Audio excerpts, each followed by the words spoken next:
18절이 있는데 한 번 더 읽어보실까요? 십자가의 도가 멸망하는 자들에게는 미련한 것이요 구원을 받는 우리에게는 하나님의 능력이라. 아멘. 이 18절에 따르면 세계 인구 80억이 두 종류로 나뉜다는 걸 알 수 있죠. 하나는 멸망하는 자들이고 하나는 구원받는 자들입니다. 물론 같은 수로 양분되는 것은 아닙니다. 도리어 현실적으로는 전자보다 후자가 너무나 적습니다. 심지어 후자에 속한 듯 하지만 그것조차도 십자가의 은혜의 가치를 모르거나 또는 우리가 알기로 외형만 그럴듯한 신자들도 제법 섞여 있기 때문입니다. 코로나를 겪으면서 대형 교회들이 속살이 드러났습니다. 얼마나 많이 떠나가 버렸는지. 서울의 어느 교회 장로님은 저에게 전화로 통화하시면서 자기 교회 교우들은 절반은 50%는 없어진 것 같다고 그랬습니다. 십자가의 도가 멸망하는 자들에게 미련한 것이요 구원을 받는 우리에게는 하나님의 능력이라. 사람의 안목으로는 멸망받는 자들이 더 지혜롭고 현명한 이성주의자들로 보입니다. 십자가의 도리가 선뜻 이해할 수 없기 때문입니다. 어떻게 한 사람이 죽어서 그럴 수 있단 말이냐? 어떻게 2000년 전이 시공을 어떻게 그 간극을 해결할 수 있다고 그 말이냐 하면서 덤빕니다. 그러나 십자가는 하나님이 세상에 제시하신 구원의 유일한 조건입니다. 둘도 없습니다.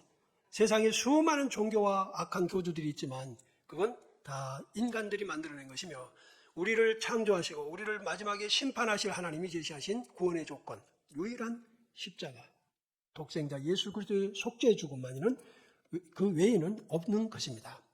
하나님께서 아브라함의 후손인 이스라엘이 출애굽 후 광야에서 경험한 사건을 민수기 21장에 기록해 두셨는데 이것은 오늘날 예수 그리스도의 십자가를 이해하는 데 좋은 사례가 됩니다. 거기에 보면 그들이 먹을 것 때문에 길 때문에 원망하고 불평하다가 불뱀이 나옵니다.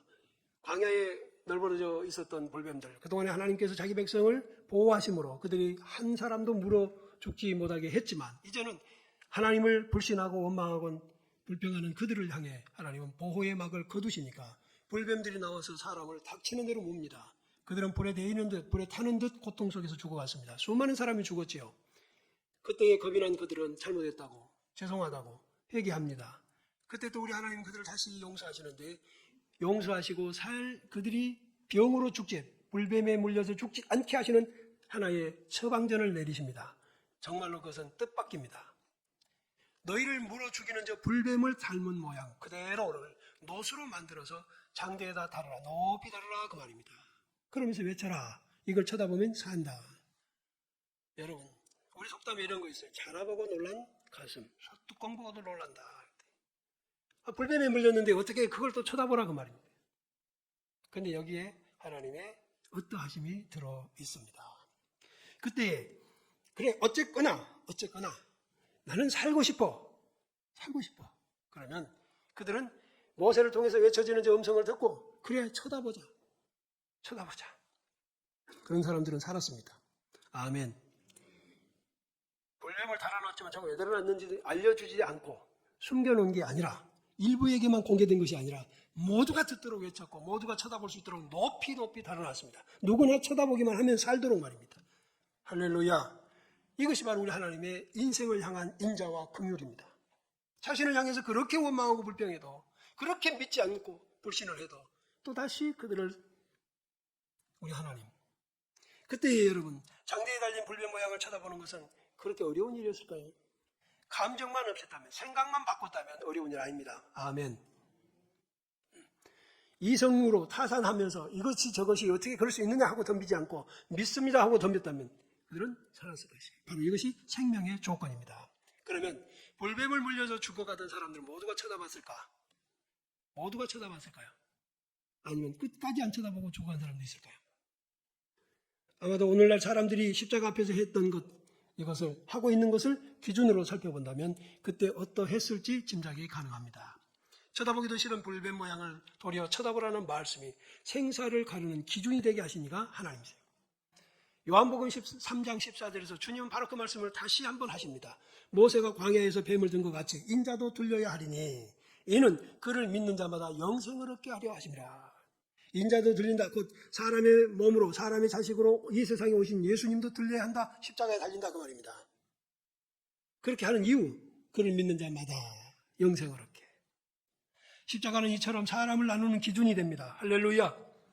예수님이 이 세상에 오시기 전과 후가 역사로 나뉘어지는데 BC와 AD 여러분 알고 계시죠? 상식이 기초만 있어도 이 정도는 알 거예요.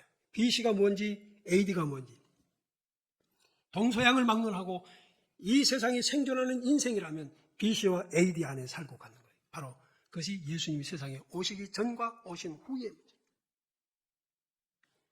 그것처럼 예수님의 십자가는 천국과 지옥으로 나뉘어져 멸망과 구원으로 나뉘어진다는 사실을 믿으시기 바랍니다. 어떤 사람이 사랑의 하나님은 왜 지옥을 만들었냐고 질문하는 것을 제가 받은 적이 있습니다. 그러면 전자제품 사용법은 왜 이리 복잡하게 만들었냐고 질문하는 것은 현명합니까? 바로 제작자의 권리이며 창조주의 권리입니다. 복잡한 것은 마침내 이해가 되도록 되어 있습니다. 모든 기능은 감추기보다는 소비자가 모든 기능을 충분히 사용하는 것이 제작자의 보람이고 의도입니다.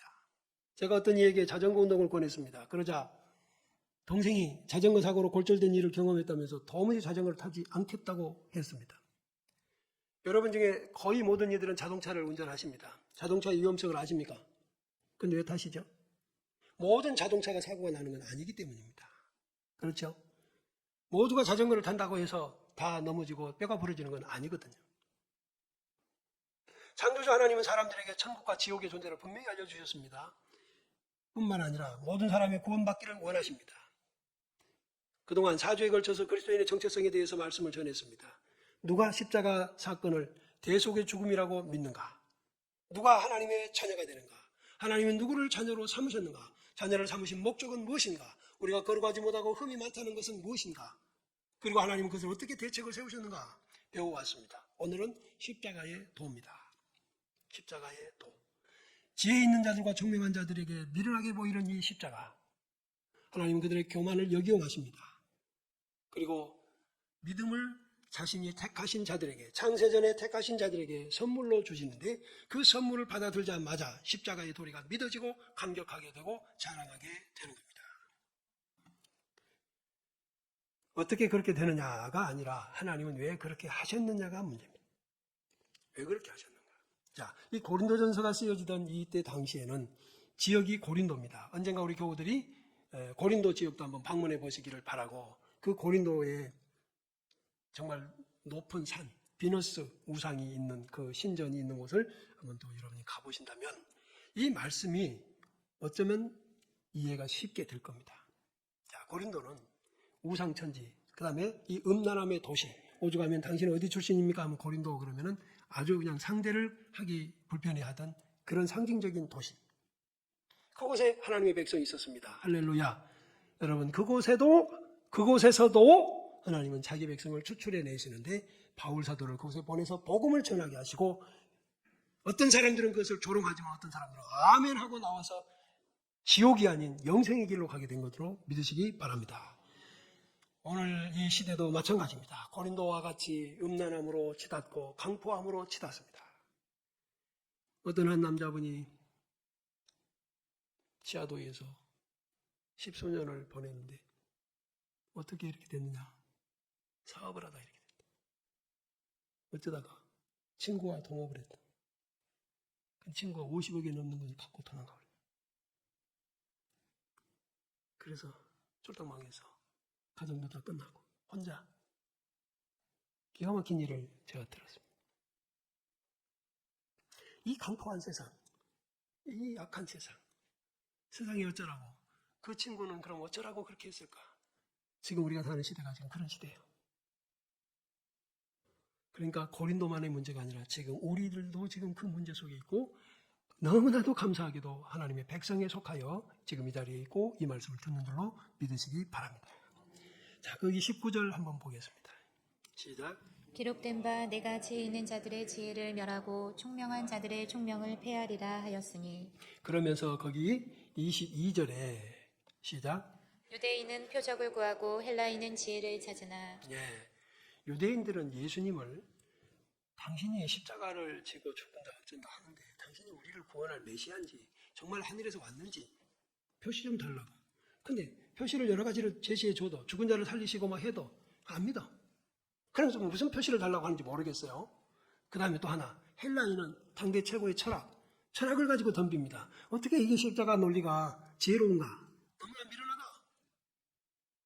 그래서 그걸 찾고 있는 거예요. 그런데요, 그렇게 유대인이거든 헬라인이거든 상관없이 구원받은 자, 곧 하나님의 부르심을 받은 자들에게는 이 예수 그리스도 십자가에 달려 죽인 이분은 하나님의 능력이고 하나님의 지혜라고 24절에 말씀합니다. 자, 24절 시작. 오직 부르심을 받은 자들에게는 유대인이나 헬라인이나 그리스도는 하나님의 능력이요 하나님의 지혜니라.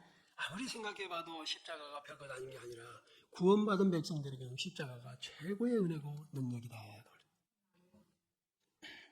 하나님의 어리석음은 사람보다 지혜롭고 하나님의 약하심은 사람보다 강하다고 그 25절에도 말씀하시죠. 자, 그런데 왜 우리는 그렇게도 십자가를 외면할까? 왜 그렇게 외면하는 사람들이 많을까? 이 속에서 오늘 우리 그리스도인들은 우리가 십자가의 도리를 믿게 된다는 사실이 얼마나 큰 행복인가, 얼마나 큰 은혜를 입었는가 또 한번 깨달으셔야 됩니다. 십자가의 도라는 것은 오직 예수 그리스도의 십자가 속죄로만 구원받는다는 말씀입니다. 도라는 말이 로고스 말씀이거든요. 그러니까 이것만이 추방되었던 하나님의 집인 천국, 지옥이 아닌 영원한 복락의 세계로 들어가는 구원의 길이라는 말씀입니다. 그래서 어떤 사람들에게는 십자가가 자랑거리가 되고도 남습니다. 제가 전에도 말씀드린 적이 있어요. 저도 시건방진 때가 있었습니다. 어렸을 때 성경을 알게 되고 점점 신앙생활을 배워보면서 어느 날인가 갑자기 대단히 답답한 생각이 들어요. 어떻게 십자가가 나의 죄를 용서한단 말이에요. 나는 또 하나님 앞에서 어떤 면에서 죄인이란 말인가 고민하기 시작했습니다. 그런데 이것저것 하면서 이제 점점 뒷걸음질을 치기 시작할 때 어느 순간인가 제 마음에 네가 그렇게 똑똑하냐. 그런 기독교 역사 2000년에서 십자가 붙드느라고 순교당한 사람들, 십자가 때문에 미국이나 영국에서 그 대학을 졸업하고 그때 당시 우리 지금도 100년도 넘은 그 시절에 대한민국에 대학이 어디 있었겠습니까? 자기네들이 입신양명을 포기하고 태평양을 건너고 대서양을 건너서 한국 땅에 들어오는 분들, 그들은 왜 그런가? 왜 복음을 전하겠다고 이 땅에 왔을까? 왜? 네가 그렇게 똑똑하냐? 너도 그렇게 한번 해봐라. 그 뒤에 말해라. 저는 그런 생각이 들었습니다. 그래서 제가 그때부터 두말하지 않고 그래 성경대로 한번 믿고 성경대로 한번 살아보자. 그 뒤에 결단 내리자. 할렐루야. 여러분도 그러셨으면 좋겠어요. 사람의 가벼움이란 그 일에 당해보지도 않은 채 자기가 이 세상을 다 판단하는 재판장이 있어요. 그게 가벼움이고 그게 경솔함이에요. 나중에서 보니까 그래. 사람의 십자가는 죄인을 죽이는 저주의 형틀이지만 하나님께서는 죄인을 구원하는 놀라운 방법으로 사용하신 줄을 믿습니다. 그렇기 때문에 십자가에서 모든 죄짐을 짊어지신 예수님을 전하고 자랑하는 것. 이것이 그리스도인들의 복입니다. 그 22절에서 유대인은 표적을 구한다고 아까도 했죠. 헬라인은 지혜를 찾는다고 했어요. 자기네들이 똑똑하면 얼마나 똑똑하며 그럼에도 불구하고 한없이 그러잖아요. 어떤 철학자가 나는 오직 한 가지를 알게 됐다. 뭘? 내가 모른다는 거. 공부를 하면 할수록 철학을 하면 할수록 깊이 있게 가면 갈수록 나는 모르는 게 더 많다는 거. 자, 이제 주님의 십자가가 우리 앞에 그렇게 제시되어서 저와 여러분들이 하나님을 아버지라고 부르게 되고 이 기가 막힌 은혜를 받았음을 지난 4번에 걸쳐서 그리스도의 정체성 속에서 우리는 확인했습니다. 이제 그러면 이제 주님의 십자가에서 우리의 십자가로 옮겨와 보겠습니다. 베드로전서 2장 21절로 24절에 보면 주님은 이렇게 말씀하세요. 그리스도도 너희를 위하여 고난을 받으사 너희에게 본을 끼쳐 그 자취를 따라오게 하려 하셨느니라. 십자가를 지고 앞서 가신 주님은 우리에게 그 본을 끼쳐서 우리도 주님이 남기신 그 자취를 따라오게 하려 하셨다. 그랬습니다. 눈이 쌓인 길은 미끄럽습니다. 그 길을 홀로 가다면 장애물이 어디가 있는지 또 어디가 괜찮은 길인지 매우 판단하기 힘듭니다. 그런데 감사하게도 누군가가 앞에 갔습니다.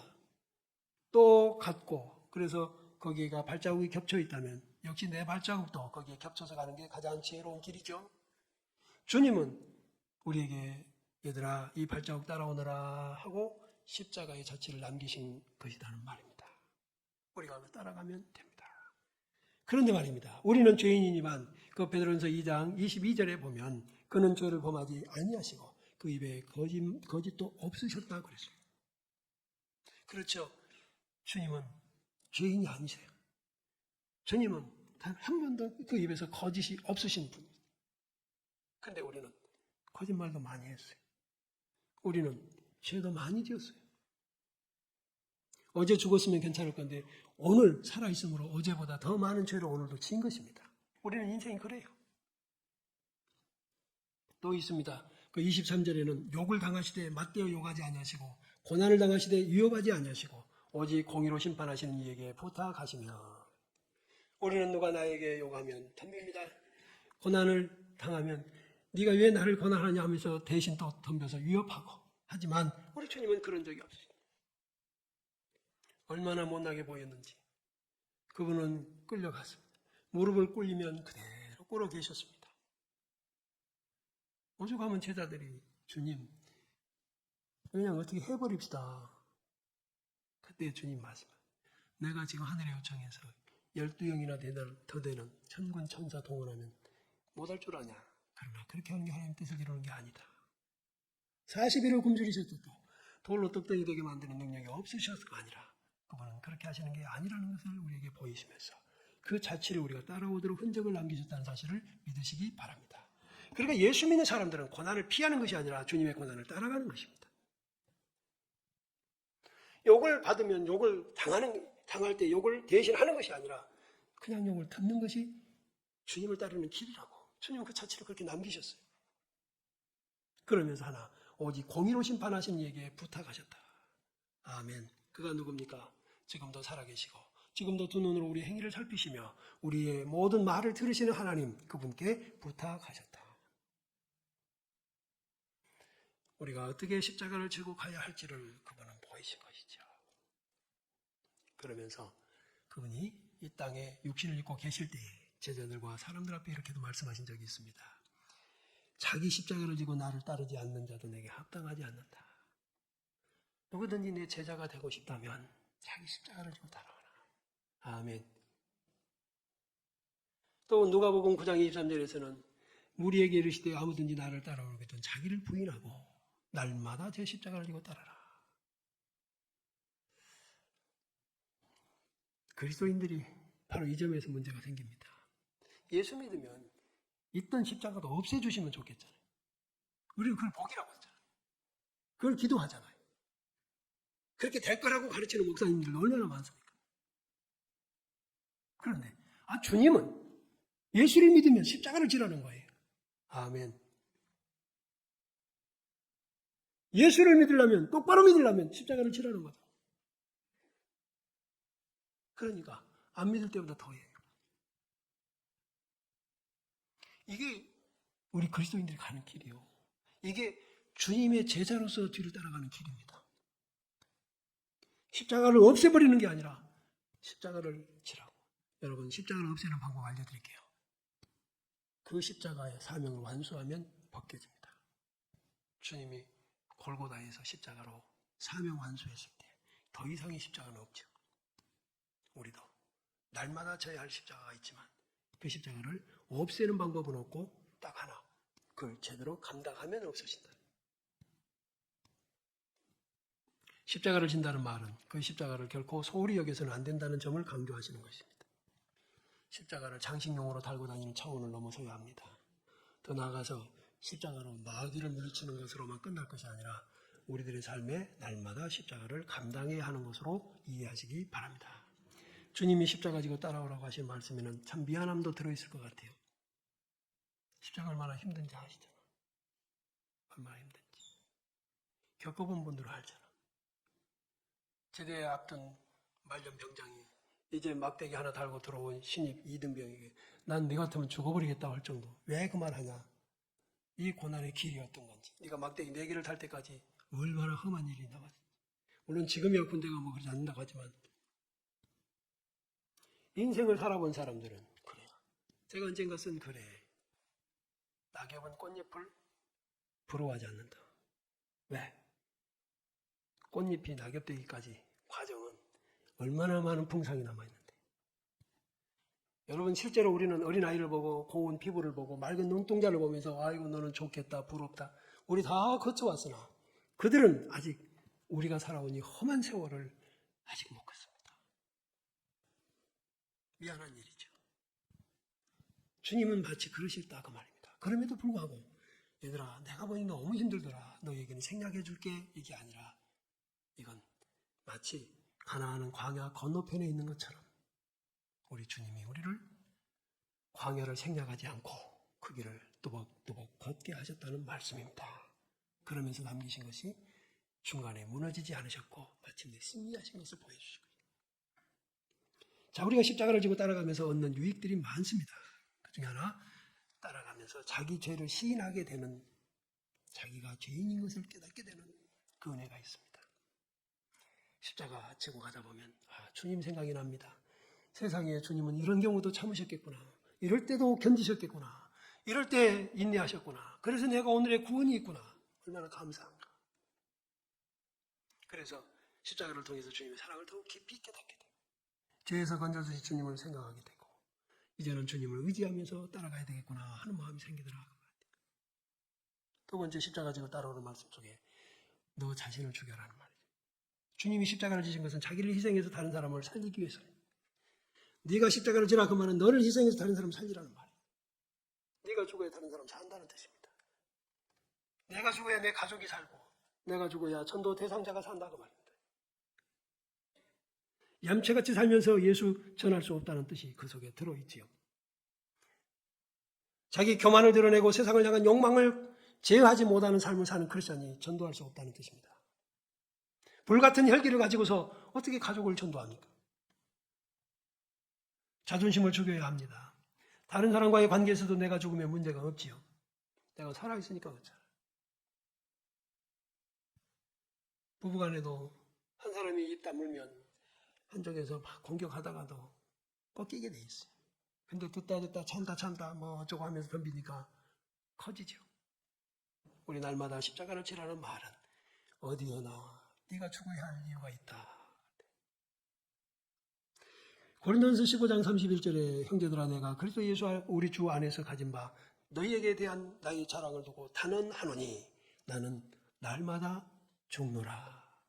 이 말에 감추어진 것은 나는 날마다 십자가 지노라. 바울 사도가 뭐가 부족해서 그렇게 날마다 죽노라고 하며 날마다 그렇게 희생한다고 할까요? 또한 고린도전서 9장 27절에서 내가 내 몸을 쳐 복종하게 하면 내가 남에게 전파한 후에 자신이 도리어 버림을 당할까 두려워한다고 하셨습니다.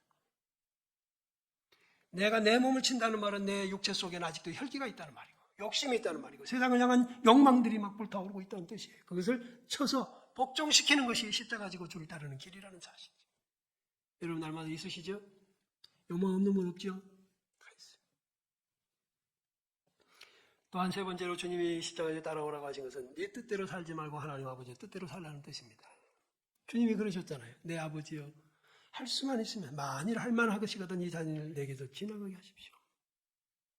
십자가가 뭔지 어떤 건지 아시니까. 그러나 나의 원대로 마옵 아버지의 원대로 하옵소서.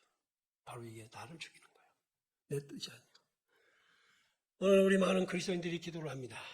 자기의 뜻을 이뤄달라고. 그러는 기도 속에는 단 한 번도 아버지의 뜻을 고려해 본 적이 없어요.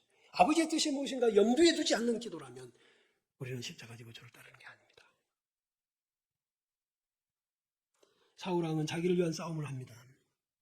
자기의 왕좌를 지키기 위해서 이미 하나님 버리셨다고 했지만 계속해서 그 왕좌의 차기 대권주자가 되는 다윗을 죽여 없애버리면 될 줄 알고 자기를 위한 싸움을 싸우느라고 일생을 바칩니다. 그러나 다윗은 여호와의 싸움을 싸웁니다. 할렐루야. 나발의 아내 아비가일을 통해서 하나님은 다윗에게 이렇게 말씀하세요. 여호와께서 반드시 내 주를 위하여 든든한 집을 세우시리니 그 이유는 내 주께서 여호와의 싸움을 싸우시니요. 사랑하는 형제와 자매 여러분, 우리가 주님의 십자가를 지면 주님은 우리의 십자가를 져주실 것이라는 말씀을 여기서 엿볼 수 있습니다. 왜 그런데 우리 크리스천들이 주의 일에는 관심이 없고 아버지의 뜻에는 외면하면서 자기의 뜻을 이루는 것을 기도라고 생각하고 그렇게 가르치는 이들이 그렇게 많은가? 그러니 도덕도 윤리도 교회 안에서 찾아보기가 힘들고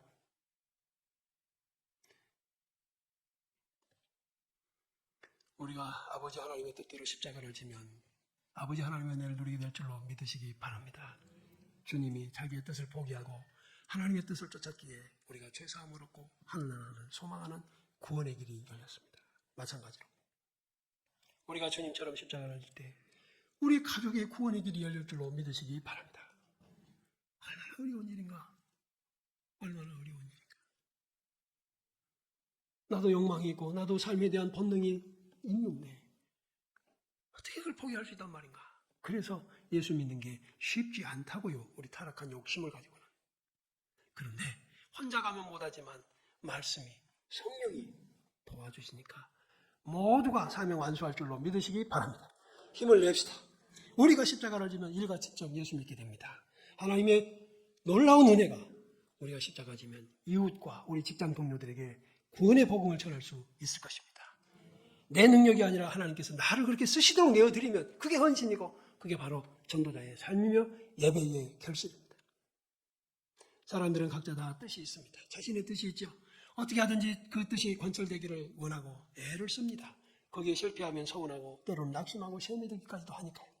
그러나 이제 십자가를 지고 쫓는 우리들은 내 뜻 포기하고 주님의 뜻에 순종하는 사람이 되도록 기도하고 힘씁시다. 이것이 잊혀지는 순간에 성령이 여러분 가운데 역사하셔서 다시 생각나게 하시기를 주의 이름으로 축복해 드립니다.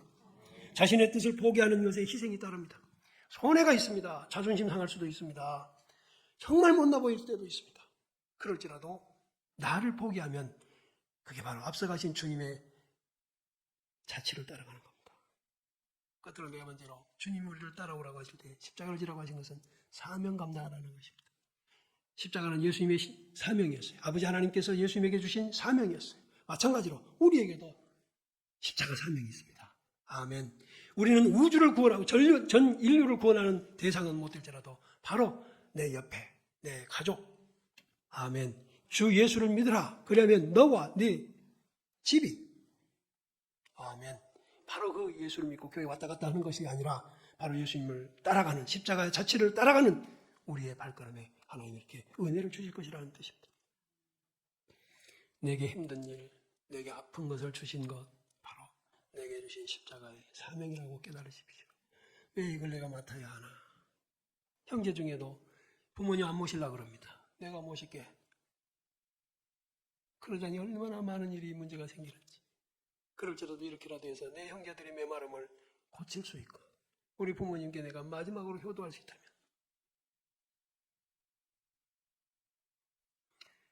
어떤 분은 아버지가 치매에 일찍 걸리셨는데 막내딸입니다. 아버지가 어린 시절에 자기에게 해주신 것을 기억하면서 결혼도 안 하고 아버지를 홀로 모시고 어머니는 돌아가셨고 아버지가 화장지를 뜯어먹으려고 치매에 걸려서 똥오줌 분별 못합니다. 그걸 다 해야 되나? 아버지를 키우는 거. 근데 왜 그렇게 하느냐? 이 젊은 처녀가 왜 결혼도 안 하고 아버지가 어린 시절에 내게 하신 은혜가 있습니다. 우리가 십자가를요 힘들다 하지 않을 수 있는 것은 주님의 십자가를 생각할 때요. 주님이 나를 사랑하신 것을 생각하면 나도 주님 사랑할 수 있어. 나를 사랑하셔서 십자가에 죽어주신 그분이 네 가족을 위해서 이 십자가 감당해라. 그런다면 할 수 있어야 돼요. 아멘. 이 십자가는 날마다 주어집니다. 한두 번이 아니라 계속적으로. 가는 길이 멀다고 험하다고 팽개치지 말고 골고다 언덕까지 가야 하는 것이 십자가의 길입니다. 제가 엊그제 세탁을 위해서 바지에서 허리띠를 빼고 바지를 갖다 놓고 허리띠를 들고 나오다가 문득 어떤 이가 생각이 났습니다. 교회에 나간다는 이 이유 때문에 혁띠로 이 허리띠로 맞고 머리채. 전에 제가 신앙생활할 때 그 동네에 눈나뻘 되는 분이 교회 갔다 왔다고 어머니한테 그 처녀가 동네 중앙에서 사람들 보는 앞에서 왜 우리는 그래야 될까? 허리띠의 쓰라림보다, 머리채가 뽑히는 아픔과 수치보다 우리 주님이 십자가의 도가 더 귀하기 때문에 그래요. 그런데 제가 아는 그런 분들은 실패자가 아닙니다. 다 승리했고 오히려 가족을 전도하고, 그 어머니 머리채를 쥐고 끌고 다녔던 그 어머니가 함께 교회 다니시면서 부끄러워하시고 미안해하시고 또 한편으로는 고마워하시고, 예수님은 우리를 하나님의 자녀로 소개하시고 우리에게 하나님을 아버지라고 알려주셨지요. 이제 우리 그리스도인들의 정체성은 창조주 하나님의 자녀라는 사실입니다. 믿음을 지키십시다. 하나님 아버지가 보호하시고 도우시는 것을 경험하게 될 겁니다. 요즘에 새벽기도 사무엘상에서 하나님 편에 서는 자는 어떻게 승리하는지, 하나님 편에 있는 자는 어떻게 하나님 보호하시는지를 배우고 있습니다. 기가 막히죠. 이 세상은 하나님의 백성과 아닌 것, 하나님의 자녀와 아닌 것으로 구별되어 있어요. 이 자리에 계신 여러분, 이 말씀 듣는 여러분 모두 하나님의 자녀인 것을 믿으시기 바랍니다. 자격 따지지 마세요. 공로 생각하지 마세요. 그건 사람 앞에서나 가능하지, 하나님 아버지는 우리를 아시니 어느 누가 자격이 있다 하시겠어요? 어느 누가 하나님 앞에 공로를 내세울 게 있겠습니까? 그저 불쌍히 여겨주시는 은혜일 뿐입니다. 이사야 43장 1절에 야곱아 너를 창조하신 여호와께서 지금 말씀하시느니라. 이스라엘아 너를 지으신 이가 말씀하시느니라. 너는 두려워하지 말라. 내가 너를 구속하였고 내가 너를 지명하여 불렀나니 너는 내 것이라. 내가 너를 이름을 불렀단 말입니다. 이름을 불렀다. 우리를 아신다는 뜻이에요. 여러분, 세상이 너무 악해지죠. 너무 음란해지죠. 심지어는 교회가 세상을 따라가고 있잖아요. 얼마나 많이 따라가고 있는지 여러 방식을 통해서 따라가고 있습니다. 하나님 앞에 남아있기를 노력해야 됩니다. 우리를 자녀 삼으신 것은 모든 것을 주시고 누리게 하시려고 씻기고 깨끗하게 하신다는 뜻입니다. 이거 버리면 안 되죠. 누가 이렇게 해주시겠어요? 내게서 나온 것이 아니라 창세전부터 하나님이 그런 계획을 하시고 이제 그것이 이루어져 있고, 우리는 자녀로서 지금도 하나님의 손에서 다듬어져서 흠없고 거룩한 자녀로 지금 과정을 거치고 있습니다. 마귀의 권세 이겨나갈 능력도 주신 줄로 믿으시고 이제는 믿음이 좀 담대한 용사가 되셔서 그렇게 하십시오. 여러분, 어디서나 먼저 여러분이 크리스찬인 것을 드러내세요. 그냥 드러내십시오. 그래야, 그걸 선포해버려야 상대가 술을 권하거나 엉뚱한 자리에 초청하지 않을 것입니다. 아멘. 이 십자가의 도, 이것은 자랑거리입니다. 십자가의 도로 사람은 양분됩니다. 구분되는 거예요. 이 은혜 안에 있음을 한없이 자랑하시고 이것을 보배로 여기시기를 축복합니다. 일어나서 같이